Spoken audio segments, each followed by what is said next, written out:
चिड़िया दोपहर को खाने की तलाश में निकली। बहुत गर्मी थी, वो थक गई और एक पेड़ पर जाकर बैठ गई। उसे अभी तक कुछ भी ना मिला और वो अपने आप से कहने लगी, आज सोनी तेरी किस्मत ही खराब है। गर्मी भी आज ज्यादा है और भूख भी ज्यादा लग रही है। काश मैं सुबह उनके साथ चली जाती। वो ये सब सोच ही रही थी तो उसे एक सामने पिंजरा नजर आया जिसमें कुछ दाने पड़े हुए थे। वाह, दाना! लेकिन ये पिंजरा किसी शिकारी ने ही रखा होगा। सोनी इधर उधर देखने लगी लेकिन उसे वहां पर कोई नजर नहीं आया।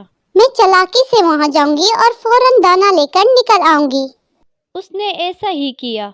वो जैसे ही पिंजरे से दाना लेकर बाहर निकलने वाली थी कि अचानक पिंजरे का दरवाजा बंद हो गया। चिड़िया परेशान हो गई और कहने लगी, अब मैं मदद के लिए किसको पुकारूं? नहीं तो शिकारी मुझे यहाँ से ले जाएगा।